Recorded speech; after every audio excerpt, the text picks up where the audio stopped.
오늘 저는 어떤 전통적인 설교가 아닌 특별히 하나님께서 우리 한국에서 바로 오늘날 하나님이 기록하신 말씀을 따라 이루시는 섭리하시는 그 일들, 특별히 저와 저희 교회 성도들을 통하여서 섭리하신 그 일들을 증언하기 위해서 왔습니다. 오늘 제목은 열방의 제사장, 열방의 레위인입니다. 지금 우리나라에는 많은 이주민들이 들어와 있습니다. 여러분도 그러한 것들이 우리 사회에 큰 이슈가 되고 있는 것들을 알고 있으리라 믿습니다.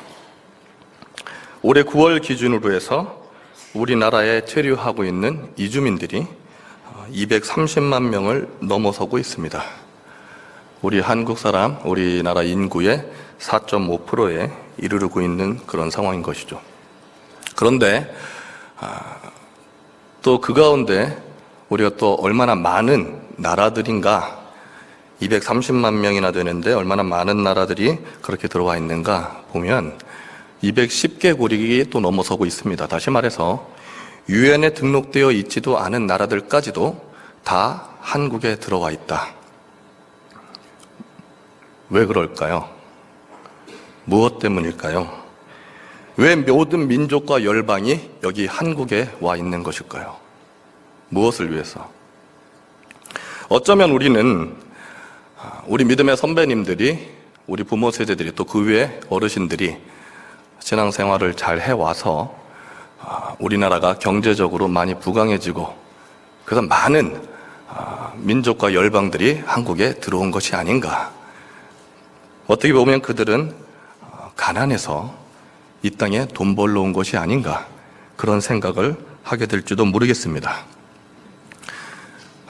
보통 한국 사람 대부분은 그렇게 생각하기가 쉬울 것입니다. 그게 실제 우리 눈에 보여지는 모습이기도 하기 때문인 것이죠. 그러나 오늘 우리는 우리 눈에 보여지는 어떤 육적인 관점이 아닌 하나님께서 그들을 왜 이 땅에 보내셨는지를 고민하고 생각해야 할 것입니다.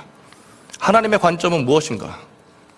내가 그리스도인, 그리스도의 것으로서, 그리스도의 사람으로서 하나님의 성경에 기록하신 그 관점을 통하여서 세상을 바라보지 아니하면 우리는 그저 세속적인 눈으로 세상을 해석하게 되는 것이죠. 그리고 그 관점은 분명히 우리에게 무엇을 해야 할지도 가르쳐 줍니다. 모든 선교 전략은 우리에게 주어지는 관점으로부터 시작하게 됩니다. 만약에 우리가 이 땅에 들어와 있는 이주민들을 단순히 가난해서 돈 벌러 온 사람, 그렇게 생각한다면 우리는 제일 먼저 어떤 필요, 그래서 구제를 먼저 생각하게 될지 모르겠습니다. 여러분들은 어떻게 생각하시나요? 많은 이주민들이 있습니다. 많은 다문화 여성이 있고 또 많은 근로자들이 한국에 와서 일을 하고 있습니다. 그들에게 정말 필요한 것은 구제 사역일까요? 오늘 성경을 통해서 보면 하나님께서 먼저 우리에게 가르치시는 말씀이 있습니다. 이것은 하나님의 때가 되었기 때문에 일어나는 하나님의 역사다. 온 우주 만물이 하나님으로부터 지음받았고 여전히 하나님의 주권 가운데 있기 때문에 역사를 주관하신 하나님께서 이 일을 지금 일으키시고 있다. 특별히 한국 땅에서 많은 한국교회가 지금 여러 가지 일들로 인해서 도마에 오르고 있습니다. 지탄도 받고 있습니다. 그러나 그럼에도 불구하고 여전히 하나님의 위대한 과업, 하나님의 그 선교, 미시오데이의 촛불은 한국을 떠나지 않고 있습니다. 하나님이 여전히 이 땅 가운데서 일하시고 계신 것이죠. 하나님께서 그들 이 땅에 보내신 것은 여전히 남아있는 하나님의 과업, 하나님의 선교 때문인 것입니다. 18절에 보면 내가 그들의 행위와 사상을 아노라. 때가 이르면 문 나라와 언어가 다른 민족들을 모으리니 그들이 와서 나의 영광을 볼 것이며. 그들이 오게 된 것은 하나님의 영광을 보기 위해서입니다. 그러나 그들은 의지적으로 온 것은 아닙니다. 마치 아브라함과 같이 갈 바를 알지 못하는 가운데에 전적인 하나님의 은혜와 그 이끄심에 따라서 이곳에 오게 된 것이죠. 여러분, 하나님의 관점으로 그들을 바라보아야 할 것입니다. 그들은 이 땅에 하나님의 영광을 보기 위해서 왔습니다. 그런데 단지 그 영광을 보는 것으로 끝나진 않습니다. 우리가 먼저 이 말씀에서 다시 한번 점검할 것이 있습니다. 우리가 보통 선교라고 생각한다면 가는 것을 먼저 머릿속에 그림을 그리게 될 것입니다. 마태복음 28장 19절에 너희는 가서 이렇게 시작되고 있기 때문인지도 모르겠습니다. 그러나 여기서 가서라고 하는 이 단어는 헬라어로 포리오라고 하는 단어가 쓰이는데 이 단어는 단순히 가다에만 의미가 있지 않습니다. 살아가면서 여행하는 동안에, 다시 말해서 우리가 평생에 걸쳐서 주님 오시는 그날까지 해야 할 그 일, 단순히 가는 것만이 아니라 어디에 있든 간에 내가 생명부터 있으면, 우리가 복음으로 인해서 새로운 생명을 얻었다면 마땅히 해야 할 일, 그것이 무엇인가? 예수 그리스도의 제자를 삼는 일, 아버지와 아들과 성령의 이름으로 세례를 주는 일, 그리고 그들로 하여금 하나님께서 분부하신, 예수 그리스도가 분부하신 그 모든 것을 지키게 하는 일. 다시 말해서 예수 그리스도의 복음을 전하는 사람 만드는 것입니다. 그들은 이 땅에 와서 하나님의 영광을 보는 것이지만 보고 끝나는 것이 아니라 그 밑에 19절과 20절에 보면 여러 많은 지명들이 있습니다. 유럽과 지중해와 아프리카의 여러 지역들 지명 이름들입니다. 다시 말해서 그들이 이 땅에서 하나님의 영광을 보고 그 영광을 가지고 아직 그 영광이 전해지지 않은, 그 영광을 보지도 못한 먼 섬들로까지 나아가서 하나님의 영광을 전하게 된다, 이 말씀인 것이죠. 그리고 그것을 정리한 말씀이 21절, 열방의 제사장, 열방의 레위인. 하나님이 오늘 우리에게 말씀하시는 것은 이 땅의 이주민들은 하나님의 섭리로 말미암아 열방의 제사장과 열방의 레위인으로 쓰임 받을 사람이라는 것입니다. 그럼 이제 우리가 그들을 향하여 사용하는 언어들부터 조심해야겠죠. 한국에 많은 이주민 선교하는 선교사님들이 쉽게 하는 말들이 있습니다. 쟤네들은, 태국 애들은. 만약에 우리가 그들을 단순히 가난해서 돈 벌러 온 사람이 아닌 하나님께서 이제 섭리하셔서 열방의 제사장과 열방의 레위인 삼기로 하셨고 그들을 마치 아브라함과 같이 믿음의 일대로 쓰시기로 하셨다면 우리는 그들을 향한 호칭이 바뀌어야 할 것입니다. 이분들은 이제 이 땅에서 우리 많은 한국 교회들을 통하여서 바로 저와 여러분들을 통하여서 하나님의 영광을 보고, 그리고 그들이 이제 열방의 제사장, 열방의 레위인 되어서 하나님의 선교가 역파송의 원리로 나아가게 될 것을 기대해야 될 것입니다. 단순히 우리 한국 사람만 나가는 것이 아니라 이 땅에 들어와 있는 230몇 명의 외국인들이 선교사로 되어 그들의 땅과 나아가 그들의 국경을 넘어서는 그날까지 우리는 기도하기를 멈추지 말아야 할 것입니다. 많은 사람들이 저에게 왜 하필 태국입니까? 라는 질문을 했습니다. 오늘 여러분은 그런 궁금함이 없을지도 모르겠지만 제가 미리 앞서 이것에 대한 이유를 좀 말씀드리겠습니다. 저는 원래 1991년도부터 커피를 했던 커피쟁이입니다. 그리고 그 당시에 저는 연극배우로 살고 있었습니다. 극단 현대 앙상블에서 최보람 선생님 대표로 계셨고 그 연기 생활하면서 커피를 했었던 그런 사람인 것이죠. 저희 집안은 보수적 기독교 신앙을 갖고 있어서 굉장히 반대했습니다.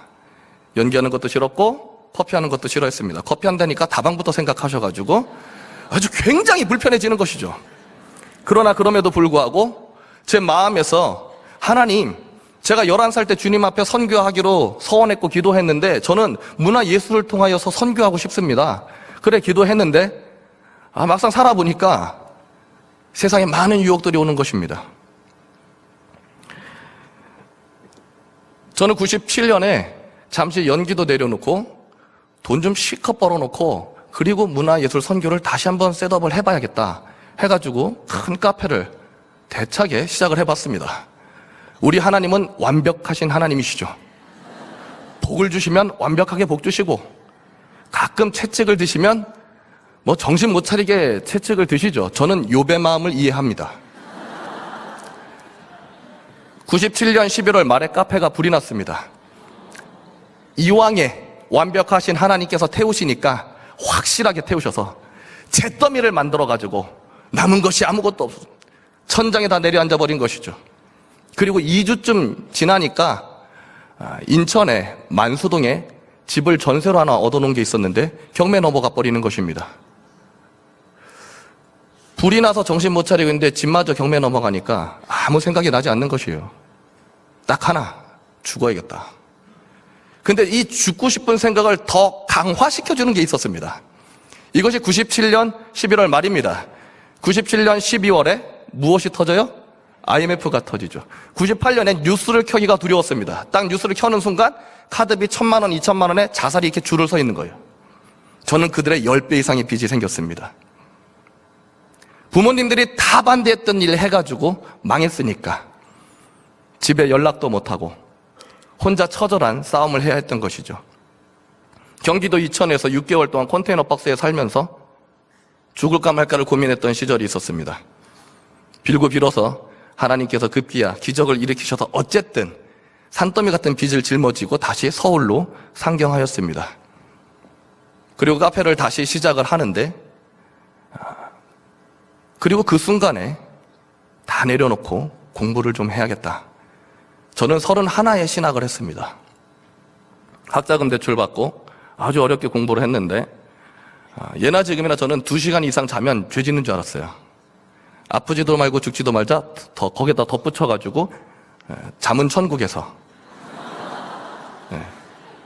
저희 교회 사역자들은 다 그런 줄 알아요. 잠은 천국에서, 쉼은 천국에서, 주님과 함께 쉬는 걸로, 생명 붙어있는 동안에는 열심히 일하는 걸로. 아무튼 그렇게 신학 공부를 하는 동안에 몸이 너무 많이 망가지기 시작을 하는 것이죠. 하루에 1시간 이상 자기가 어려웠습니다. 많은 빚이 있었기 때문에 넉넉한 직원을 둘 수 없었고, 제가 다 일을 해야 했고, 학교를 다녀야 됐고, 숙제를 해야 됐기 때문에 잠도 집을 얻을 수 없어서 카페에서 먹고 자고 다 했습니다. 너무 힘들다 보니까 처절하게 기도가 다시 나오기 시작하는 겁니다. 하나님, 이러다 그냥 죽을 것 같습니다. 단장이 끊어지는 고통을 합니다. 너무 울다 보면요, 이 장이 끊어질 것 같은 느낌이 올 때가 있어요. 숨도 안 쉬죠. 소리도 안 나옵니다.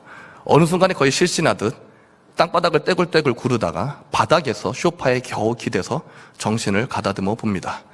그 순간에 하나님께서 말씀하시는 잔잔한 그 세미한 음성이 있습니다. 네가 이 순간 나의 얼굴을 구한다면 너의 모든 지식과 경험들 단 하나도 땅에 떨어뜨리지 아니하고 내가 다 쓸 거야. 여러분이 오늘날 무엇을 공부하고 무엇을 배우고 있고 또 무엇을 훈련하고 계시는지를 잘 모르나 믿으십시오. 다윗은 하카톤이라고 불러졌습니다. 쓰잘데기 없는 것, 아무런 가치가 없는 것, 그 쓰잘데 없는 하찮은 것에 하찮은 기살로 한 나라와 민족을 구원하십니다. 아무튼 그런 어려운 상황 속에서 공부를 했고, 그리고 2002년에 급기야 지금의 아내를 만났습니다. 아내를 만나가지고 11월 말에 결혼식을 하고 신혼여행을 갔습니다. 하필 태국에. 이게 옛날에는요, 태국 여행, 신혼여행 한번 잘못 갔다가 이렇게 얘기를 했는데, 이제 또 하나님한테 혼날까봐 차마 그렇게 말 못하고 신혼여행 한번 잘 갔다가 오늘날까지 이러고 있습니다. 신혼여행 가서 첫날 밤에 넘치는 감동을 받았습니다. 그러나 그 감동은 유쾌한 감동이 아니었습니다. 태국의 후아인이라고 하는 왕실 휴양지를 갔는데 이곳은 유흥가가 아닙니다. 아주 조용한 휴양지, 그야말로 휴양지입니다. 저녁이 되면 새까마죠. 네온 불빛이라고는 찾아볼 수 없는 그런 지역입니다. 그랬는데 우리 눈에는 그 상황으로 이해되는 것이 아니라 하나님의 메시지가 오기 시작을 하는 것입니다.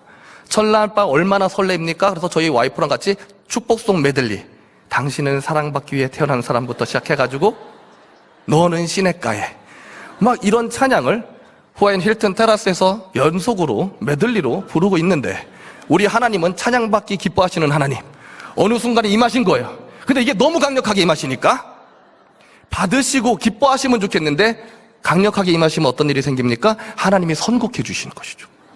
하나님이 선곡해 주시는 것입니다. 그 메달리가 가다 말고 갑자기 다른 찬양이 나오기 시작하는 거예요. 아버지여 이 땅 고쳐주소서, 이 나라 주의 것되게 하소서. 와, 막 이 찬양을 부르는데 눈물이 쏟아지기 시작을 합니다. 깜깜한 게 당연한데 그날 그 밤에 보여지는 그 암흑은 영적인 암흑으로 보여지기 시작하는 것입니다. 하나님께서 그 순간에 우리에게 말씀하셨습니다. 이제 모든 신혼여행을 내려놓고 여호수아와 갈렙과 같이 정탐 여행을 하도록 하라. 할렐루야. 저희의 신혼여행은 여호수아 갈렙 같은 정탐여행이 되었습니다. 그리고 한국에 돌아왔는데 너무 뜨겁게 이렇게 불을 받으니까 그냥 있을 수가 없어요. 뭐라도 해야지. 아직 태국에 단 한 번도 나가서 언어를 공부해 본 적이 없죠. 그냥 신혼여행 갔다 온 게 답니다. 그러나 하나님의 부르심에 대한 확신이 있으면 저는 반응을 해야 한다고 생각합니다. 몇 해 전에 육룡의 나르샤라고 하는 미니 시리즈를 저희 와이프가 강권해서 보게 됐는데 중요한 한 마디가 있어서 그걸 보라고 보게 한 것입니다. 그 여주인공이 뭐라 그러냐면 살아있으면 뭐라도 해야 하는 거 아니야? 할렐루야. 우리는 이미 예수 그리스도 한번 죽고 예수 그리스도와 함께 부활한 새 생명을 얻은 영원한 생명을 얻은 존재들입니다. 그러면 그 삶에 맞는 삶을 살아야죠. 뭐라도 해야 하는 것이죠. 아무리 생각을 해봐도 제가 할 수 있는 것은 많지 않았습니다. 그러나 찾아봤습니다. 뭘 할 수 있을까?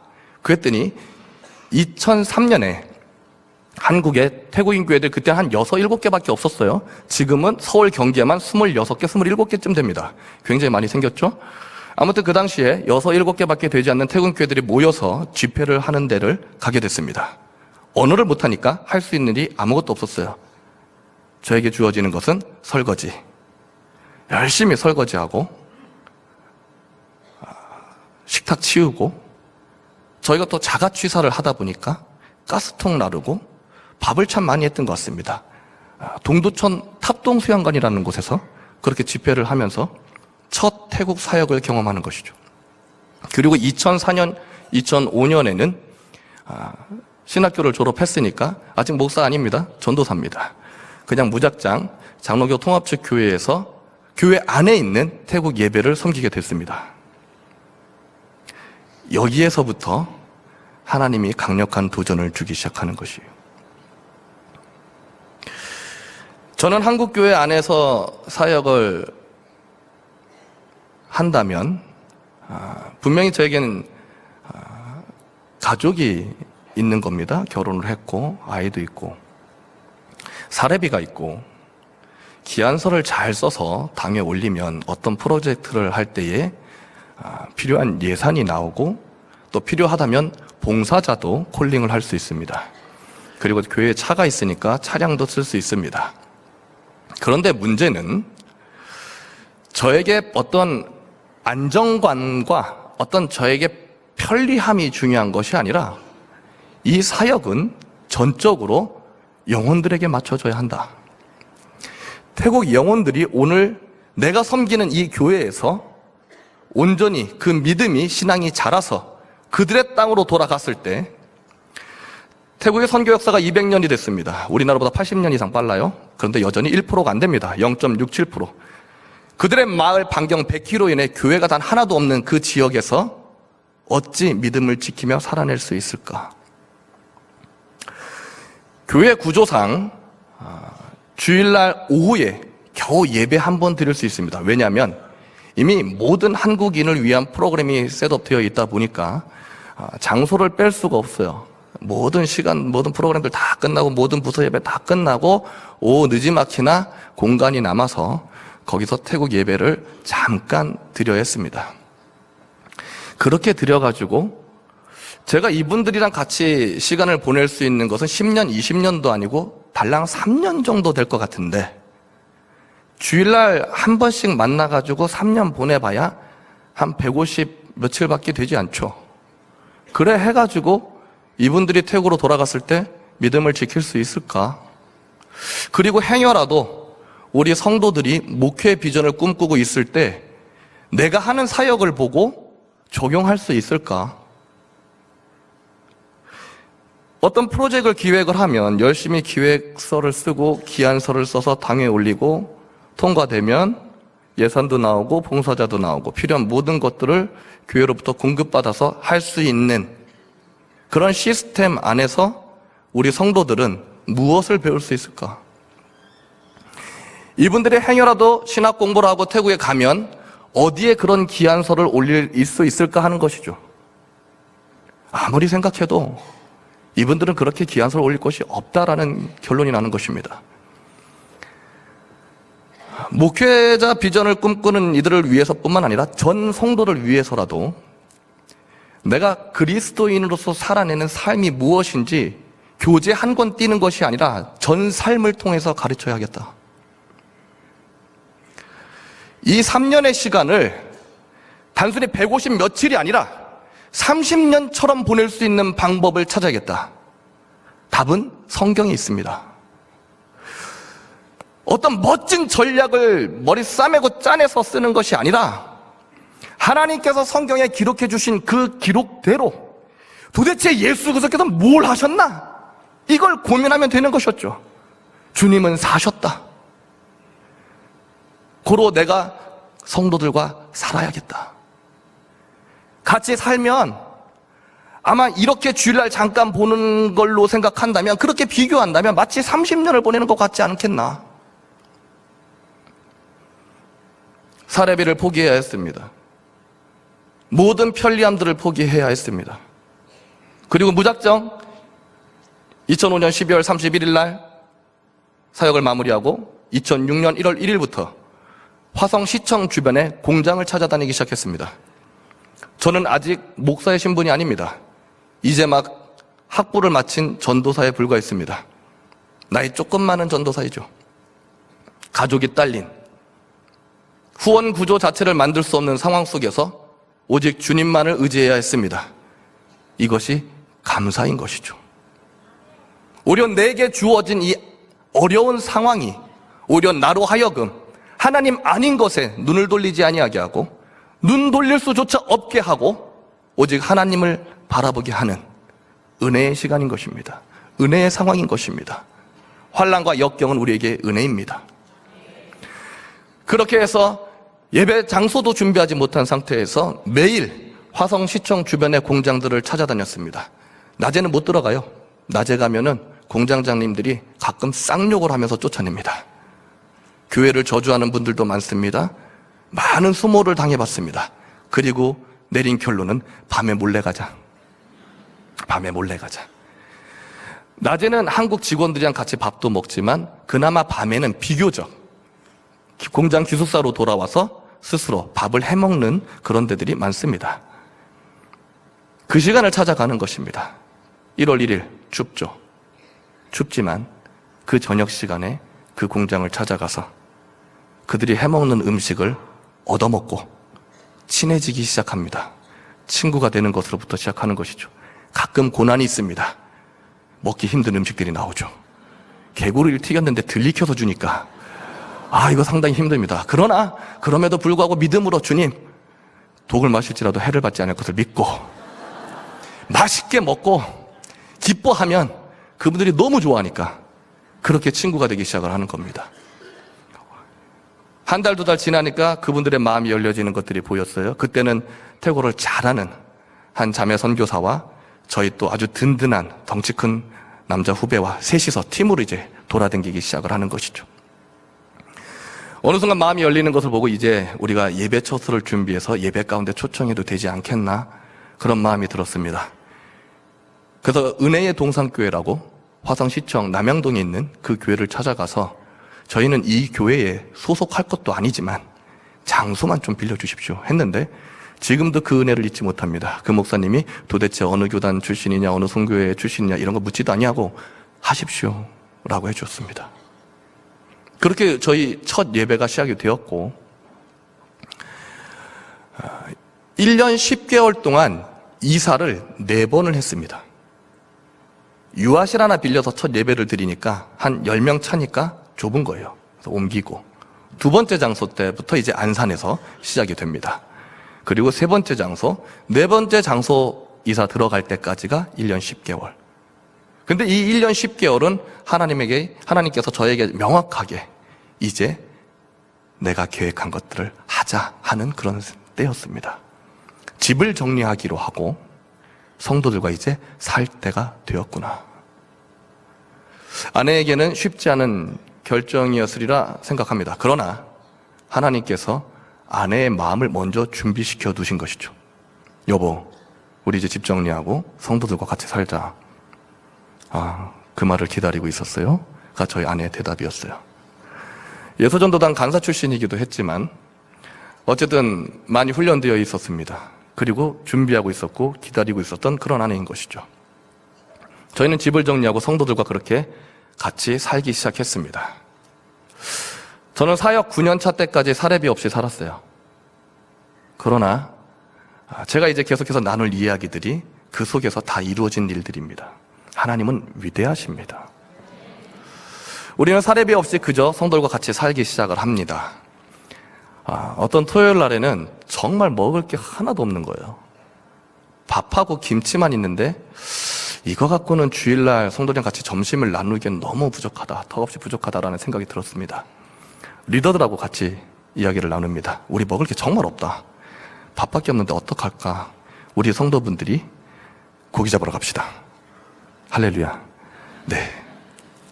오이도 제부도 대부도 열심히 돌아다니면서 고기를 잡았습니다. 153마리. 그물이 찢어지는 역사를 경험하면서 토요일날 저녁과 주일 아침, 점심, 저녁을 온 물고기 파티를 열고 그렇게 성도들과 함께 없으면 금식하고 있으면 나눠 먹는 그 시간들을 보내는 것이죠. 그러나 우리는 기뻤습니다. 행복했습니다. 그러던 순간에 큰 아픔이 찾아옵니다. 많은 성도들이 태국으로 들어갔는데 다 연락이 끊기는 거예요. 이렇게 같이 지냈는데 도대체 태국에 가서 뭔 일을 당하길래 굉장히 마음이 아팠습니다. 참고로 저는 2001년, 2002년에 아랍어를 공부하고 무슬림 사역을 했었습니다. 태국에는 그런 샤리아법, 무슬림의 샤리아법이라고 있죠. 개종함은 사형입니다. 그런 법적 제도는 없는데 도대체 뭐 때문에 이분들이 이렇게 힘든 걸까? 왜 연락이 다 끊기는 걸까?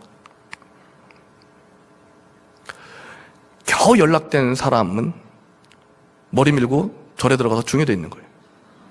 기가 막히죠. 나름대로 교회에서 리더십이었는데 하나님, 이러려고 오늘 이사야 66장 18절에서 21절 말씀 주시고 열방의 제사장, 열방의 레인 삼으시겠다는 것입니까? 한국에서 교회 열심히 다니는 게 무슨 소용이 있고 무슨 의미가 있습니까? 그게 중요한 게 아니지 않습니까?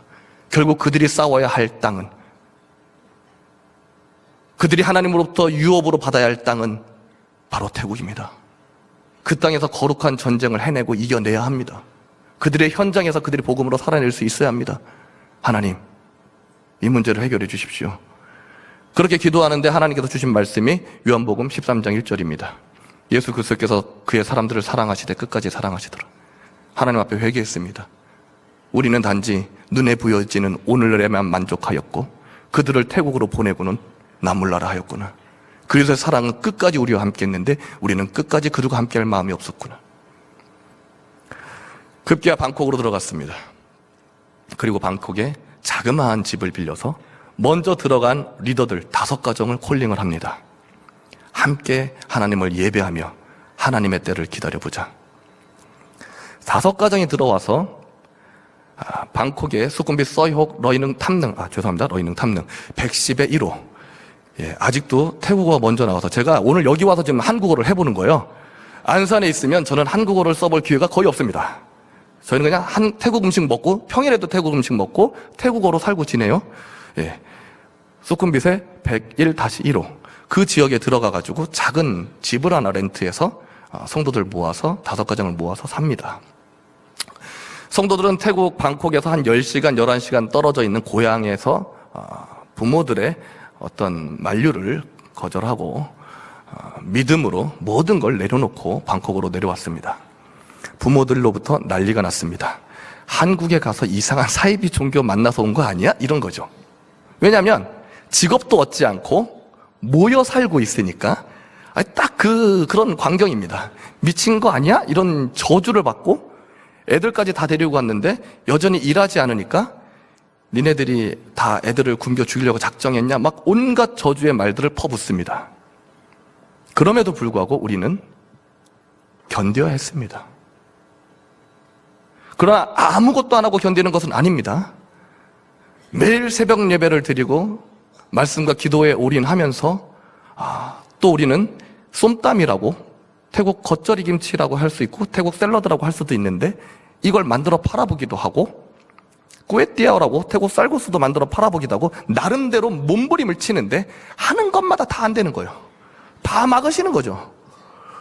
다 포기하고 또 포기하고 또 포기하고, 중고 뛰어다가 또 팔아보고 다 포기하는데 이제 더 이상 뭘 해볼 게 없어지는 순간까지 왔습니다. 왜냐하면 애들 밥 먹이고 먹을 게 없어서 부모들 화장실 가서 눈물 먹는 날이 하루 이틀이 아니라 3년, 한 달, 두 달이 아니라 3년을 하나님이 광야로 이끌어 가시는 거예요.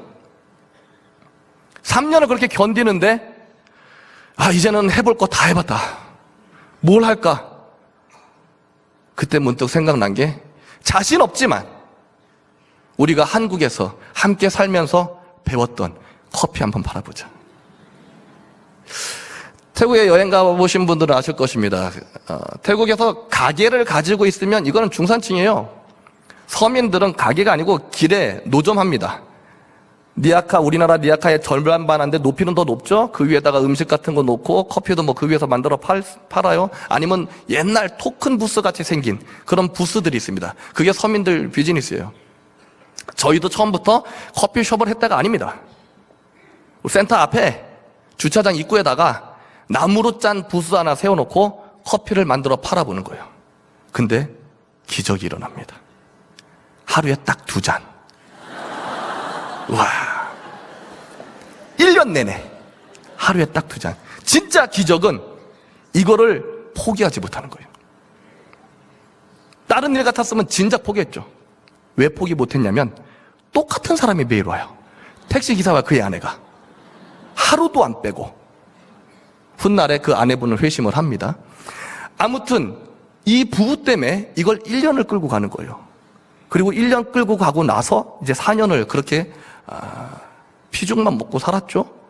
그리고 4년 마무리하고 나서 뭐 번듯한 회사는 아니지만 행정적으로 뭐든지 할 수 있는 법인 회사를 이제 설립하게 됩니다. 법인 회사를 설립을 하고 더 진지한 고민을 하는 것이죠. 그동안 하나님께서 저에게 보여주셨고 가르쳐 주신 것, 우리 성도들이 태국에 돌아가서 경제적으로 자립하지 못하면 아직 그 얕은 믿음의 뿌리로, 여린 믿음으로 이겨낼 수 없다. 견뎌낼 수 없다. 그들은 또 다른 나라로 계속해서 일을 하러 나가게 됩니다. 한국 이후에 나가는 많은 나라들, 일본과 대만과 이스라엘 모두 다 척박한 땅이죠. 그리고는 믿음을 다 잃어버리는 것입니다. 가족이 너무 오랫동안 깨어져 있으니까 부부와 아내가 그렇게 오래 떨어져 있으면 파탄이 일어나고, 부부가 나가 있으면 안전하네. 그렇지 않아요. 이젠 자녀들과의 갈등이 심화됩니다. 10대 초중반에 동거하고 마약을 합니다. 이게 전혀 저희 성도들 자녀 상황이에요. 남의 일이 아닌 것이죠. 어쨌든 하나님께서 우리에게 주신 가장 큰 은혜는 패밀리십, 온전히 주님 안에서 하나 되는 것. 지체로서 연합되어서 단 1mm도 떨어져 있으면 생명이 있지 않은 온전한 지체로서의 연합, 패밀리십을 주시는 거예요. 가족으로 묶어주시는 것이죠. 성도들의 가난은 곧 나의 가난이었고, 성도들의 자녀 문제는 곧 내 자녀의 문제였습니다. 우리는 이것들을 그냥 간과할 수 없었습니다. 같이 싸워야 했고 같이 이겨내야만 했었습니다. 아무튼 그렇게 법인회사가 급기야 만들어졌는데 새로운 고난이 찾아옵니다. 제가 학부를 마치고 잠깐 MDB 하다가 이렇게 쫓아다니다 보니까 공부를 할 수가 없었고, 물론 학비도 없었습니다. 근데 특별한 하나님의 은혜가 있어가지고 어떤 통합적 한 교회에서 제 대학원 3년치 전액장학금을 예치해 주시고 5년을 기다려 주신 것이죠. 더 이상 미룰 수 없는 상황이 됐습니다. 그쪽에서 연락이 왔습니다. 한 해를 더 미루게 되면 이제 모든 관계를 끊고 예치된 금액은 다른 이에게 돌리겠습니다. 뭐 당연한 이야기죠. 근데 마음 가운데서 그것이 단순히 그분들의 이야기가 아닌 하나님께서 이제 잠시 스탑하고 공부해라 라는 말씀으로 들리는 것입니다. 성도들한테 뭐라고 말을 해야 하지가 제일 먼저 떠오르는 것입니다. 3년을 힘겹게 광야를 지나왔고 이제 겨우 또 1년 견뎌서 아직 뭔가 특별한 비즈니스가 있는 건 아니지만 그래도 행정적으로라도 법인회사를 설립했으니까 이제 열심히 뭔가 돌파구를 찾아야 하는데 이제 와서 갑자기 3년 공부해야 하니까 우리 잠시 멈추겠습니다. 이렇게 어찌 말을 할까? 그러나 그럼에도 불구하고 하나님이 이 부담을 줄이지 아니하시고 계속해서 키워가시는 것이죠. 급기야 리더들을 다 불러서 이야기합니다. 정말 죄송합니다. 정말 죄송한데 하나님께서 이런 부담을 주셔서 제가 거절할 수가 없는 지경에 이르렀습니다.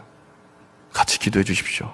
하는데 우리 지금 방콕에 교회 담임 사역을 맡고 있는 우리 쏨반 목사가, 그때는 아니었죠. 그냥 전도사였는데 태국에서 선교사들 아짠이라고 부릅니다. 아짠, 괜찮아요. 우리 3년 견뎠고 또 1년 더 견뎠는데 이제 3년 또 더 견딜 수 있어요. 아짠, 가서 공부해요.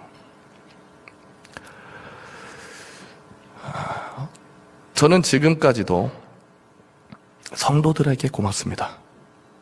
저의 성도들에게 고맙습니다. 하나님께서 너무 귀한 성도들을 주셔서 오늘을 보게 되는 것이죠.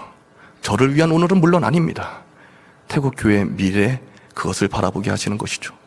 어쨌든 그렇게 성도들의 허락을 받고 MDB 3년 공부를 처음부터 다시 시작을 합니다. 5년 휴학했기 때문에 퇴학 처리가 되고 대학원 시험부터 다시 시작하는 것이죠. 그렇게 MDB 대학원 3년을 하는데 방학이 되지 않으면 나갈 수 없는 그런 상황 속에서 오히려 모든 사역을 잠시 늦추고 멈추는 그때에 하나님께서 일하시는 것입니다. 성도들의 마음을 붙드시고 그들에게 하나님의 지혜를 쏟아부으시고 용기를 주셔서 그들을 일으키시는 것입니다. 아무것도 할 수 없다라고 생각했던 그 3년에 저희는 태국에 4개의 교회를 더 개척을 하고 14개의 카페를 만들어내는 것이죠. 많은 성도들이 그것을 통해 자립을 하기 시작을 하는 것입니다. 교회는 우리가 지어준 교회들이 아닌 것입니다. 그들의 심장에 예수 그리스도가 살아있고 그들이 오직 말씀과 기도로 견뎌내니까 교회가 되는 것입니다. 교회를 세우는 것이 아니라 교회가 되는 것입니다. 내가 오늘 예배하고 있기 때문에 교회가 되는 것입니다. 내가 오늘 기도하고 있기 때문에 이 가정이 교회가 되고 이 가정을 통해서 복음이 흘러가고 마을 사람들이 와서 함께 기도하고 예배가 하는데 귀신이 쫓겨나는 역사가 일어나고 병든 자가 치유받는 역사들이 일어나는 것입니다. 이 집이 교회가 되어서 각 마을마다 공동체가 일어나는 것이에요. 교회를 개척하는 것은 돈으로 하는 것이 아닙니다. 저희 성도들은, 안산에 함께 사는 성도들은 새벽 5시 반에 함께 새벽 예배 2시간 드리고 밥 먹고 청소하고 2시간 동안 말씀과 기도로 교제를 또 합니다. 그리고 수요일 저녁에 예배 2시간, 금요일 저녁에 예배 2시간, 월화 목요일은 기본 4시간, 수요일 금요일은 기본 6시간입니다. 태국인 근로자들이 이 땅에서 그렇게 하나님 붙들고 처절하게 매달리는 것이죠. 그렇게 해내고 나니까 비로소 태국에 들어가도 이제는 스스로 예배할 수 있습니다. 성경을 펼치기 시작을 하고 성경을 읽고 또 기도하고 묵상하고 그것을 기록하여 두었다가 누군가 오면 그것을 전하고 가르치기 시작을 합니다. 태국에 저희가 4번째 개척한 교회는 카페가 교회가 되었습니다. 이 교회에는 자매들이 세워나갑니다. 한국에 마사지를 하러 온 자매들입니다. 마사지는 기본적으로 비자가 없습니다. 그러다 보니까 이미그레이션 단속에 걸리면 무조건 추방이에요. 그러나 하나님이 그럼에도 불구하고 그들에게 은혜를 내리시고 은총을 내리셔서 하나님을 만나게 하시고 복음으로 살아내게 하시는 것입니다. 동해 가서 마사지 할 때에도 하루에 4시간 이상 걸리지만 차 타고 오는 시간만 해도 그럼에도 불구하고 주일 예배를 드리러 옵니다. 특별히 사왕덴딘의 교회를 개척한 탑 리더 자매는 추방될 것을 본인은 알지 못했지만 하나님은 알고 계셨던 것이죠. 그리고 그에게 마지막 기회를 주십니다. 한국에 남은 성도들에게 큰 은혜를 끼치기를. 그가 결정한 것은 간증입니다. 추방당하기 얼마 전 본인은 알지 못하는 가운데에 어쨌든 얼마 전 본인이 한국에 오기 전 하나님을 알지 못했었던 그때에 사진들을 다 모아서 PPT로 하고, 그리고 한국 와서 주님 만나고 나서 자신의 사진을 다시 PPT에 이어서 만들어서 프리젠테이션을 하는 거예요. 첫 사진은 앞에 분, 이제 이게 비포와 애프터입니다. 완전한 남자죠. 텀입니다. 여성 동성애 중에서 남자 역할을 하는 자매, 여성 동성애 중에서 여자 역할을 하는 자매들은 양성애일 경우가 많습니다. 저희 교회는 태국인 교회입니다. 100% 태국 사람만 있습니다. 트랜스젠더도 있어 왔고 많은 동성애자들도 있어 왔습니다. 그러나 우리가 품고 그리스도의 말씀을, 하나님의 이 말씀을 가르치면 이 말씀이 그들의 심령을 파고 들어가서 그들의 깨어진 성적 정체성을 완벽하게 회복시키십니다. 하나님의 말씀은 능력이 있습니다. 놀라운 치유의 역사가 있습니다. 많은 정신병과 의사들이 포기한 영역이고 지금 전 세계 이슈 아닙니까? 이것을 고칠 수 있는 건 하나님밖에 없습니다. 우리가 품고 말씀 가르치시면 여러분 할 수 있습니다. 하나님 하시니까. 트랜스젠더가 완전히 회복하여서 태국에 들어서 이젠 남자로 잘 살아갑니다. 그리고 이 자매는 어쨌든 그런 동성애 여성 커플 중에 남자 역할이었는데 이런 경우는 회복이 굉장히 어렵습니다. 근데 이 자매가 한국에서 하나님 만나고 나서 이제 완전히 치유를 받고 회복된 거예요. 이후에 주님 만난 이후에 그 사진을 보면 너무 아름다운 여인인 것입니다. 그리고 본인이 태국으로 돌아갔을 때에 한날 이 자매들이 다 추방돼가지고 태국에 돌아갔을 그때에 배운 게 도둑질이라고, 우리 마사지 해야 되지 않겠냐? 뭘 해서 먹고 사냐? 그런데 중국 가서 한번 해보자. 이래 된 거예요. 그래가지고 방콕 리더들과 폐차분의 리더들이 쫓아 올라갑니다. 10시간씩 차를 끌고 올라가서 그 자매들을 붙들고 위로하고 하나님의 말씀으로 비전을 심어줍니다. 하나님과 다시 시작해라. 성령께서 그 순간에 임하셔서 그들의 마음을 감화감동시켜 주시고 이제 그 마음의 결단을 바꾸어서 그러면 카페를 하겠다고. 그래서 카페를 한 거예요. 엄청난 손님들이 밀어닥치기 시작을 합니다. 근데 진짜 간증은 그게 아니에요. 그 와중에 커피 한 잔 못 팔아도 좋은데 내가 이 복음 전하는 것을 멈출 수 없도다. 많은 이들에게 복음을 전하기 시작을 합니다. 불과 3, 4개월 만에 20, 30명의 청년들이 매주 화요일 날 예배하는 예배 처소가 된 거예요. 그리고 이제는 장소를 옮겨서 완전한 예배 처소를 별도로 둔 카페 교회가 된 것이죠. 하나님께서 이제는 그 비전을 더욱더 확장해 가십니다. 지금까지 40여 명의 신학생들이 배출이 되었습니다. 그리고 올해 7명이 신학대학원을 진학을 합니다. 그리고 다음 달에는 12명이 또 신학교 입학을 합니다. 태국인 근로자들이. 여러분은 어찌 생각하십니까? 이 땅에 와 있는 태국인 근로자들 또는 많은 외국인 근로자들, 그저 가난해서 돈 벌러 온 사람 아닙니다. 그들은 열방의 제사장과 열방의 레위인 될 사람들입니다. 그들에게 필요한 건 빵이 아닙니다. 하나님의 말씀입니다. 우리가 그들을 온전히 사랑하고 품고 함께 기도해 나아간다면 이 일들은 얼마든지 확장될 것입니다. 저희 성도는 이제 새로운 계획들을 만들어 가고 있습니다. 예전에 포기했었던 중고 옷, 가끔 한국교회에서 중고 옷을 이렇게 모아서 보내줍니다. 그럼 안산에 저희 교회 성도들이 제적으로는 지금 한 150명 정도 돼요. 한 100명 정도 평균 출석을 하면서 예배를 드리는데 100여 명의 성도들이 외부에서 들어온 이 중고 옷들을 겨울 파카든 또는 반팔 티셔츠든 무조건 1,000원 해가지고 한국에서의 옷값을 좀 해결을 합니다. 그리고 여름 옷들은 1인당 20장, 30장도 삽니다. 중고 옷이지만 그래도 옷감들이 좋거든요. 한국 옷들이. 그걸 다 싸가지고 태국에 선물로 보내는 것이에요.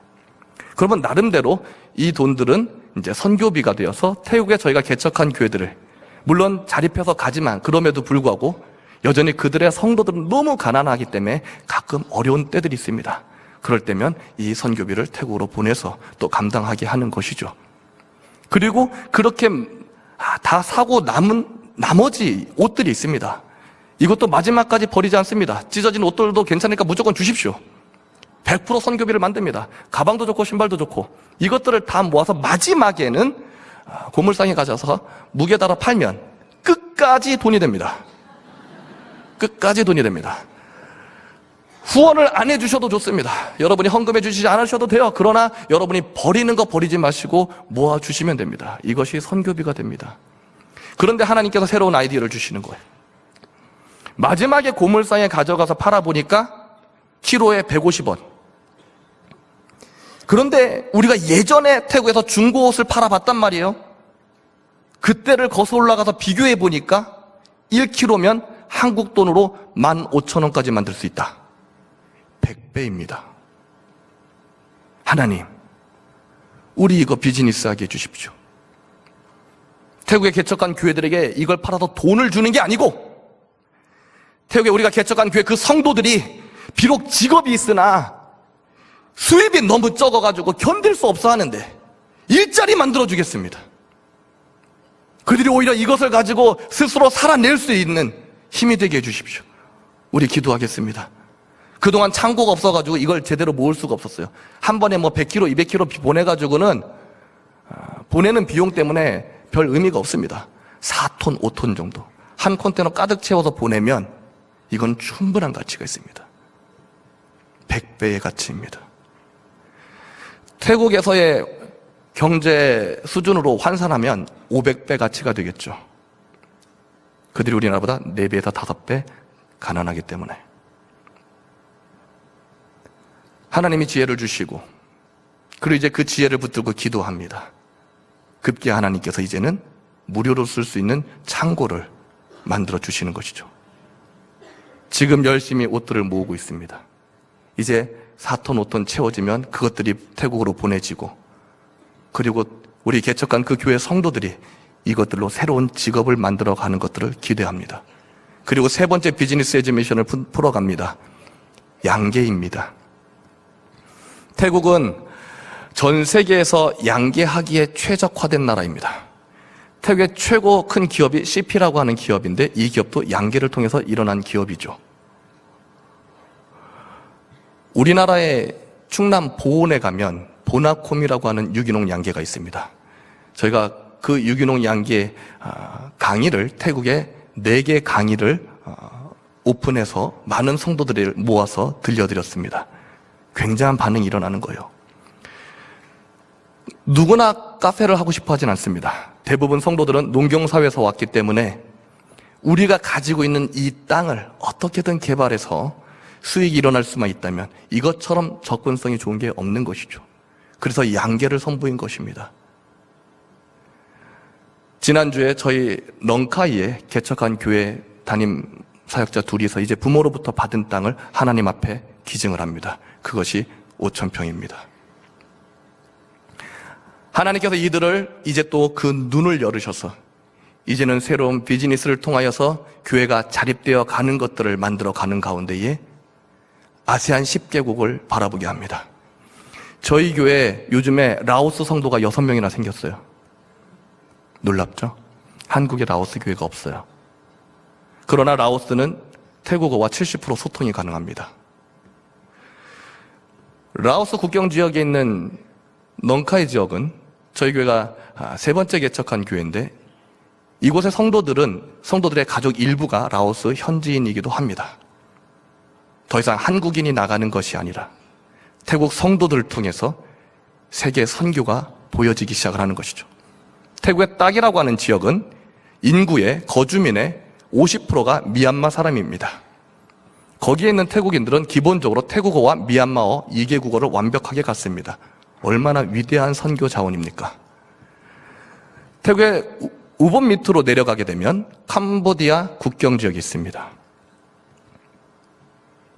이젠 성도들이 국경을 넘어선 선교를 기도하고 준비합니다. 저는 2001년에 월드 미션 네트워크 센터라고 하는 비전을 받았습니다. 세계 선교 네트워크이죠.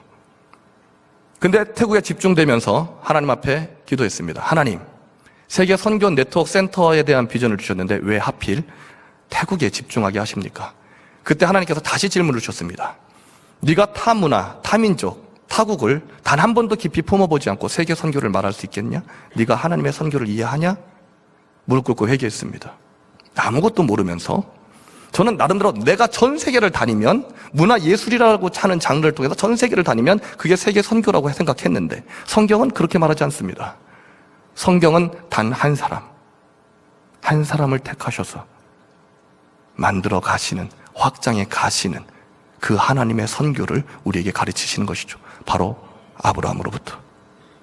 우리는 이 태국 영혼들로부터. 그들 사회 속에서 인정받지 못하고 그들 사회 속에서 존중받지 못하는 사람들일지라도 경제적으로는 여전히 많이 부족하지만 그럼에도 불구하고 그들을 쓰시는 하나님. 이 땅에 230만이 넘는 외국인들이 있습니다. 여러분 기도하셔야 합니다. 하나님께서 이 일들을 행하시려고 이 땅에 230만 명을 모아주셨습니다. 안 하면 불순종입니다. 안 하면 어떤 일이 일어날까요? 인구의 4.5%가 외국인입니다. 전 세계 모든 귀신과 잡신이 다 들어와 있는 겁니다. 웃을 일이 아니에요. 이 나라가 혼탁해지는 거, 우리가 하나님의 말씀 온전히 지켜내지 못하는 것만 있는 것이 아니라 많은 혼탁한 영들이 들어오는 이유도 있는 것입니다. 여러분 깨어나셔야 합니다. 소리 지르고 싸우자는 이야기가 아닙니다. 저들에게 복음을 전해야 합니다. 저들에게 하나님의 말씀을 가르쳐야 합니다.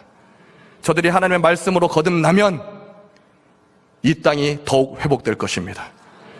그리고 이 한국 땅은 단순히 한국인 2만여 명의 선교사를 전 세계로 파송하는 나라가 아니라 현지인 선교사 230만을 파송하는 나라가 될 것입니다. 여러분 이 비전에 동참하십시오. 하나님 오늘 구약에 기록한 이 말씀을 오늘 한국에서 이루시고 계십니다.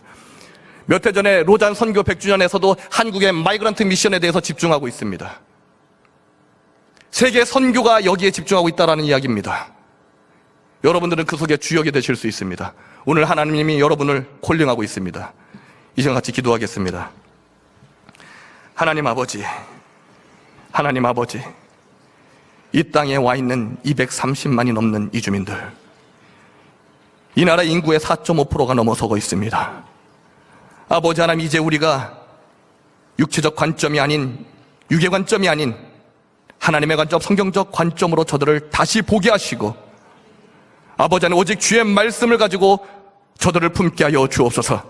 이 말씀 전하게 하시고, 아버지 하나님 우리가 이제 한국인 선교사 2만여 명 보내는 그런 한국이 아니라 아버지 그것을 넘어서서 현지인 선교사 230만 명을 전 세계로 보내는 그러한 한국 되게 하여 주옵소서. 아버지 하나님 여기 다니엘 기도회가 일어나고 있는 이 오륜교회로부터 아버지 하나님 성령의 불을 받게 하시고 아버지 이 일에 쓰임 받게 하여 주옵소서. 한국의 온 교회를 깨우는 교회 되게 하여 주옵소서. 그리하실 하나님을 찬양합니다. 예수 그리스도의 이름으로 기도드립니다. 아멘.